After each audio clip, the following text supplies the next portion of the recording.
First day of shooting? Yeah, that's right. Bit like that. I'd made a film in 2006, a war movie called Kokoda, and Andrew had seen that film and saw something in the film that he liked and thought worked with Sanctum. He gave Jim a copy of the film. Jim was able to see it. Jim invited me to come to Wellington, where we were shooting Avatar at the time, and we met, and I had a chance to look at the way that Jim was working with the 3D. And I think we spent a week together. I brought my cinematographer along as well to learn a little about that working system. And I think probably by the end of the week, when they realised I wasn't mad, or maybe because I was mad, you were mad. They said, let's do this. I think, you know, just from those early conversations, Alistair really got what the story was about and how to do it. And I'm talking about from a human standpoint, not the technical side, because I think he was there to sort of see how all the technology would work in terms of the 3D. But when it came to, you know, talking about the story, about the characters, about how to cast it, all that, he seemed very confident. And his film showed a real confidence in terms of creating, you know, kind of an ensemble cast, you know, playing with all the not only the emotions, but the themes that we were going to have to deal with also in Sanctum, of, you know, cowardice versus heroism, self-sacrifice, a sense of duty, the bonds between people, how they get torn apart under duress. All those are the things that we were going to deal with again in Sanctum. So he seemed pretty much to both of us like the right guy right away.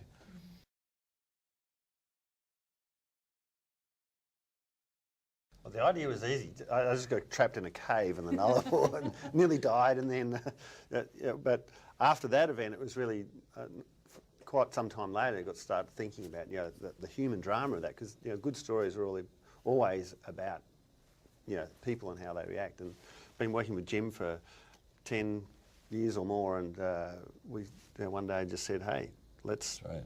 Well, we've been doing the documentaries. We did 6 deep ocean expeditions together, made 4 documentaries, all in 3D. And you know, so we had worked with the technology together. We had worked in very, very adverse conditions together. And Andrew hadn't produced a fictional motion picture before, but we'd been doing all this hard stuff. And I said, you're totally ready for this. In fact, you're going to find it easier to do a movie, except for this small thing you have to do, which is work with actors. You know, yeah, you'll pick that up. Yeah, that was. But turning up and go, that's what we're shooting today. There's no hurricane. There's that's no. Right, exactly. It's like fantastic. Yeah.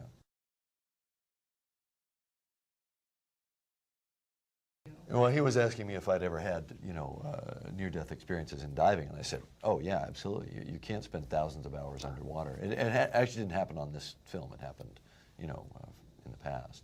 But yeah, I've had situations where I've almost died underwater and had to confront that moment where, if you panic, you die.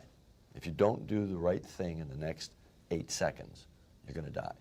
And you know, it's that's when you kind of learn if your training has been good enough, and if your focus under pressure is going to be good enough. I'm not saying I put myself in those situations on purpose, but they occasionally come up, and you have to deal with them. And I think people that learn enough about themselves to know that they can handle those situations will tend to continue. And people that don't, well, they either die or they get a close enough experience that they say, I'm not doing that anymore.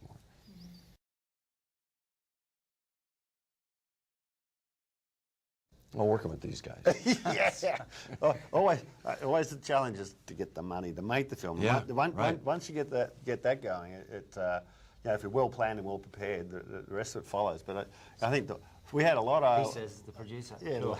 the water and everything else. You know, Alistair would speak for hours on that. Look, obviously the technical challenges were water.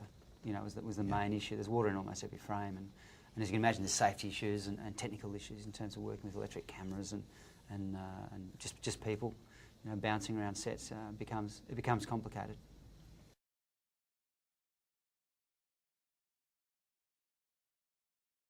We didn't lose anyone. No one died. I think we were just really well prepared. I mean, my background's in expeditions and working in real environments as opposed to a movie set. So, in one way, even though it was technically difficult and challenging, you know, we spent a lot of time being well prepared, had great people.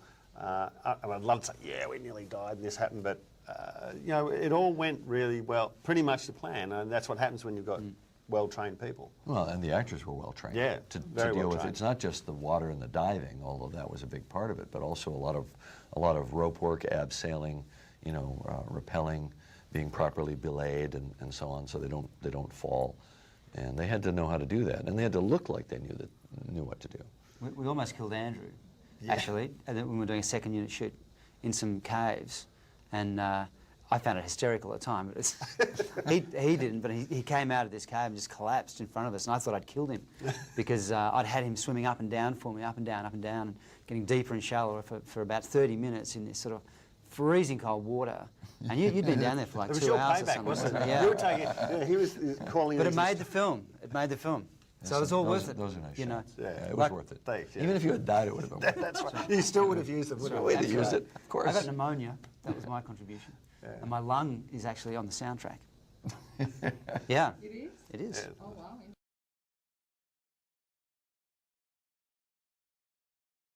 Intensity. I think that's a great way to put it. It's intensity. It's a palpable feeling of being physically there in that space, in that cave environment.